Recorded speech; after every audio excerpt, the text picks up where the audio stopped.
Hello students, welcome to UPSC connect. आज की इस क्लास में हम लोग बात करने वाले हैं post independence India with respect to UPSC and UPPCS both के लिए।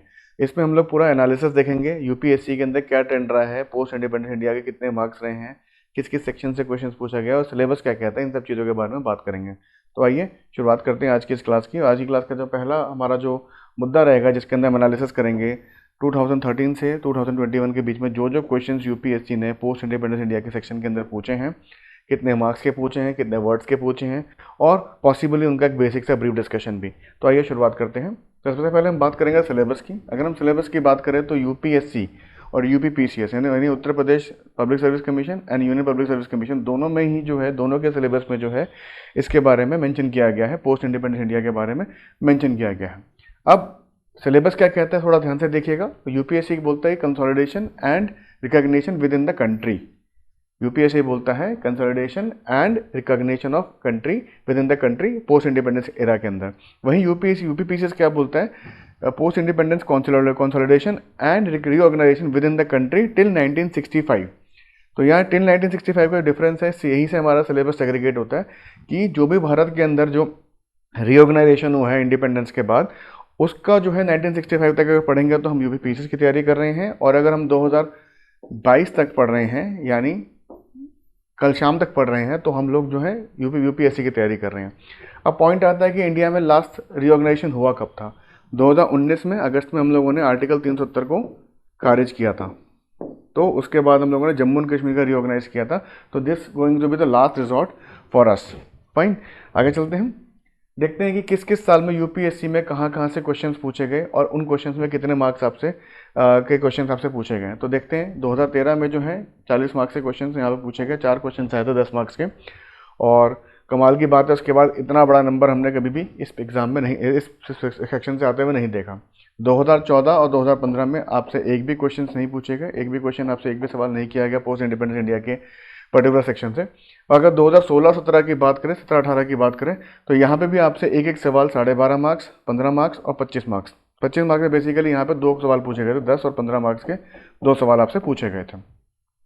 2019 और 20 फिर से 0, और 2021 में इस साल आपसे 10 मार्क्स का एक क्वेश्चन पूछा गया है। तो अगर आप टोटल बात करें तो एवरेज जो है इसमें 10 मार्क्स का एक क्वेश्चन आपसे पूछा जा सकता है। ये ट्रेंड बता रहा है 2014 से लेकर 2021 तक का। अब 2013 में 40 मार्क्स का क्वेश्चन क्यों आया था? पहली बात, 2013 में हमें पता है कि हमारा पैटर्न चेंज हुआ था, मेंस एग्जामिनेशन का नया पैटर्न रिड्यूस किया गया था, जिसमें 2 ऑप्शनल पेपर को हटा के सिंगल ऑप्शनल पेपर की व्यवस्था करी गई थी, और जीएस की जो वेटेज थी ज़्यादा बढ़ा दी गई थी। तो जब इस तरह की चेंजेस आयोग करता है, यूपीएससी करता है, तो स्टैटिक पार्टों पर थोड़ा ज़्यादा फोकस किया जाता है, क्योंकि एक डर होता है स्टूडेंट्स के अंदर, स्टूडेंट के अंदर कि किस तरह से सवाल पूछे जाएंगे, क्या क्या चीज़ें। तो उस डर को मिटिगेट करने के लिए भी आयोग जो है या यूपीएससी जो है थोड़ा सा माइल्डर नोट्स पेपर को ले जाता है, क्वेश्चन पेपर को ले जाता है। वहाँ यह देखा जाता है कि जो स्टैटिक पोर्शन है वहाँ से ज़्यादा सवाल पूछे जाते हैं, और जैसी वो चीज़ एक एस्पिरेंट के दिमाग में सेट हो जाती है, उसके बाद ट्रेंड आपको खुद ही बताता है। 14-15 में आपसे कोई भी सवाल नहीं पूछा गया, 16, 17, 18 में अभी आपसे 1 या 2 सवाल पूछे गए, और जो एवरेजिंग अगर मैं बात करूं तो 10 से 12.5 मार्क्स का इसका एवरेज है टोटल इस पूरे सेक्शन का। आइए शुरुआत करते हैं, आगे देखते हैं कि किस साल से क्या क्या क्वेश्चन पूछे गए, कौन क्वेश्चंस किस तरह से पूछे गए। तो ये 2013 से 2021 तक के क्वेश्चन एनालिसिस देख लेते हैं। Post independence India question in 2013 जो कि 40 मार्क्स से आपसे पूछे गए। कौन कौन सवाल पूछे गए? पहला क्वेश्चन आपसे ये पूछा गया, right a critical note on the evolution and significance of the slogan जय जवान जय किसान। 10 मार्क्स का क्वेश्चन आपसे पूछा गया। हम सभी को पता है कि जय जवान जय किसान का नारा जो है हमारे दूसरे प्रधानमंत्री श्री लाल बहादुर शास्त्री जी ने दिया था, और उसके ऊपर एक क्रिटिकल नोट लिखने की बात कर रहा है, क्रिटिकल नोट और इवोल्यूशन की बात कर रहा है, ताकि इस पर्टिकुलर स्लोगन का जो एक सिग्निफिकेंस है वो जो है आपको बताना था इसके अंदर। अगला पॉइंट देखते हैं, अगला क्वेश्चन देखते हैं, discuss the contribution of Maulana Abul Kalam Azad to pre and post independence India. तो यहाँ पे मौलाना अबुल कलाम आज़ाद एक बहुत फेमस, एक बहुत ही ज़्यादा एक्टिव मेंबर थे इंडियन इंडिपेंडेंस मूवमेंट के भी, और बाद में भी वो शिक्षा मंत्री रहे। तो उनके प्री इंडिपेंडेंस और पोस्ट इंडिपेंडेंस रोल के बारे में डिस्कशन करने की बात कर रहे हैं। एक चीज़ जो आपको मैं नोट कराना चाहूँगा, यहाँ देखिए 10 मार्क्स का क्वेश्चन आपसे पूछा गया और आपसे 200 वर्ड की एक्सपेक्टेशन करी जा रही है, मतलब पर marks they are asking 20 words, ठीक है, जो कि ये लिमिट जो है आगे जाकर रिड्यूस होनी शुरू हो जाएगी। थोड़ा ध्यान दीजिएगा, क्योंकि जितने मार्क्स का क्वेश्चन होता है उसके हिसाब से हमें आंसर कोट करना होता है, और वर्ड लिमिट एक बहुत इंपॉर्टेंट रोल प्ले करती है with respect to answer writing. Now third question, analyze the circumstances that led to Tashkent Agreement in 1966. Discuss the highlights of the agreement. Again 10 marks के लिए क्वेश्चन सवाल पूछा गया, 200 word का है। अब ताशकंद एग्रीमेंट से हम सभी को पता है कि इंडिया और पाकिस्तान की जो वॉर है वो रोकी गई थी और इसको जो है 9 जनवरी 1966 को एग्जीक्यूट किया गया था और सरप्राइजिंगली 10 जनवरी को हमारे प्रधानमंत्री साहब की डेथ भी हो जाती है, सीरियस डेथ हो जाती है। तो उससे पहले जो एग्रीमेंट उन्होंने साइन किया था तो ताशकंद एग्रीमेंट किया गया था। यूएसएसआर ने इसके अंदर मीडियोकर का रोल प्ले किया था। ये सारी चीज़ें हम जो है अपने आने वाले कोर्सेज, आने वाले लेक्चर के अंदर पढ़ेंगे। तो उसके ऊपर जो है बेसिकली एक सवाल आपसे पूछा गया था। अगला सवाल था क्वेश्चन नंबर 4, जो लास्ट सवाल था इस साल का पोस्ट इंडिपेंडेंस इंडिया के सेक्शन से। Critically examine the compulsion which prompted India to play a decisive role in the emergence of Bangladesh. अब ये बांग्लादेश की बात अगर हम करते हैं तो कब की बात है, 1971 की बात कर रहे हैं। 1971 में तो हालांकि बांग्लादेश लिबरेशन वॉर हुई थी, बट उसके पहले भी हमने देखा कि इंडिया का बहुत एक्टिव रोल रहा है। हम 1960s के लेट 60s से हम देखना शुरू कर देंगे कि एक पूरे उस एरिया के अंदर जो है एक जियोपॉलिटिकल अगर सिनेरियो देखें इंडिया एंड ईस्ट पाकिस्तान का, क्योंकि बांग्लादेश के पहले ईस्ट पाकिस्तान कहा जाता था 1971 से पहले, तो वहाँ पे एक जियोपॉलिटिकल प्रेशर क्रिएट होना शुरू हो चुका था।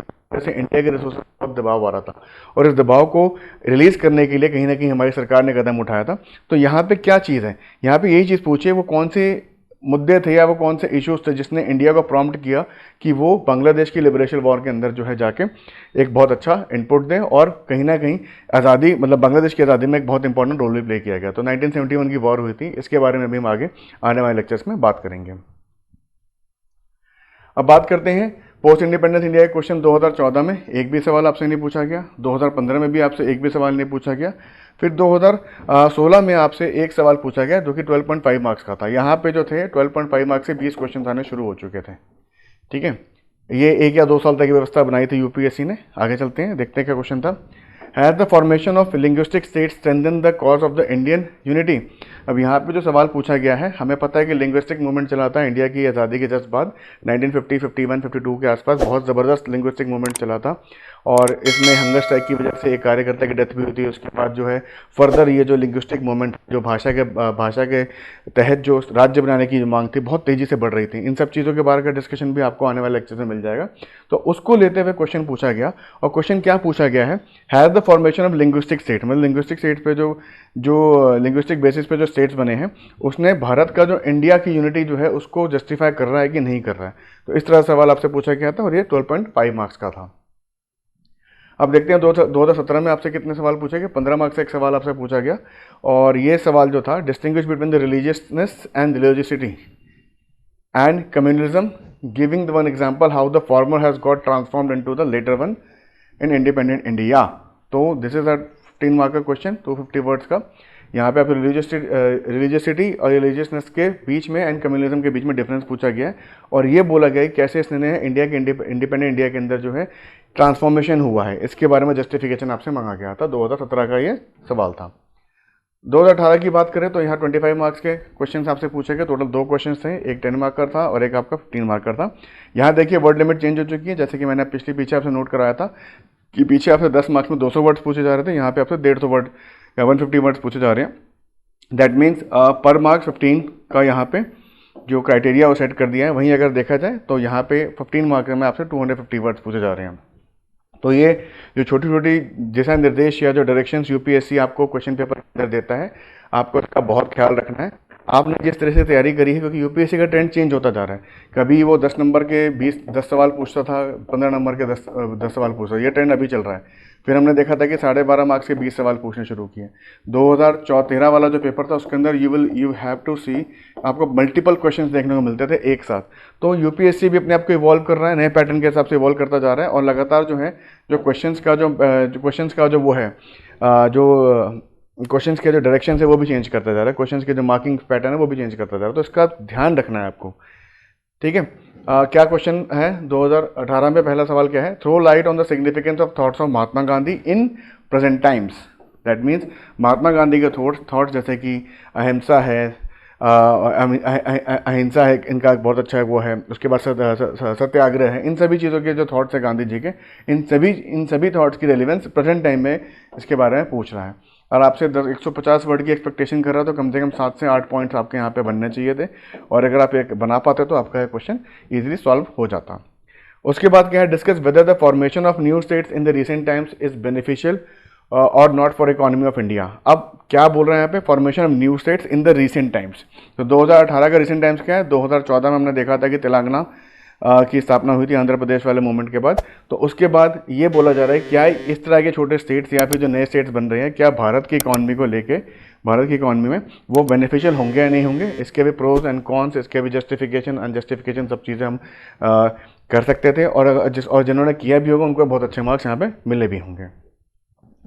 आगे चलते हैं। 2019 और 2020 अगेन यहाँ पे पोस्ट इंडिपेंडेंस इंडिया से कोई क्वेश्चन आपसे नहीं पूछा गया।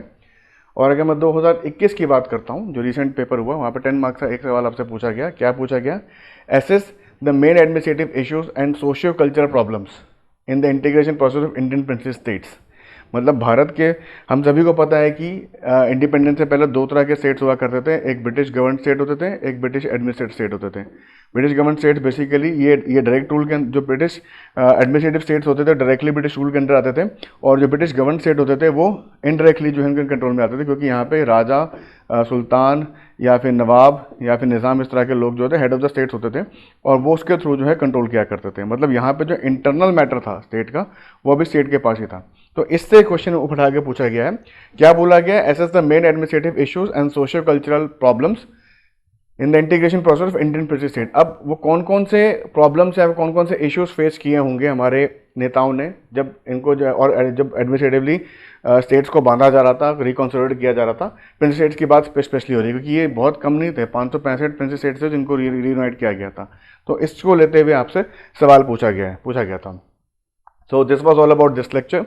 अब अगर आप चाहते हैं कि फर्दर डिस्कशंस होएं, फर्दर जो है हम इस पर आगे जाके बात करें, और हम समझते हैं कि यूपीएससी जो है, ठीक है, पढ़ाई तो एक साइड हमें करनी पड़ेगी, पढ़ाई तो हमें करनी ही पड़ेगी, बहुत अच्छे से करनी पड़ेगी। एट द सेम टाइम हमें डेटा है, जो डेटा है उसे एनालाइज करके भी चलना पड़ेगा, किस सेक्शन से क्या चीज़ पूछी जाए।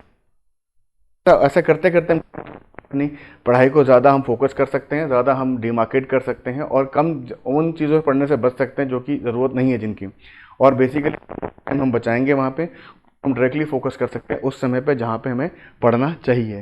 सो it is very important in UPSC, but it is more important that what not to do it, because these days we are being flooded by number of books, number of study materials which are not going to वो कभी पूरे नहीं होंगे, हमेशा कभी ना कभी कमी रह जाएगी। तो उस कमी से बचने का एक ही तरीका है कि अपने आप को टारगेटेड स्टडीज़ में ले जाइए बच्चों,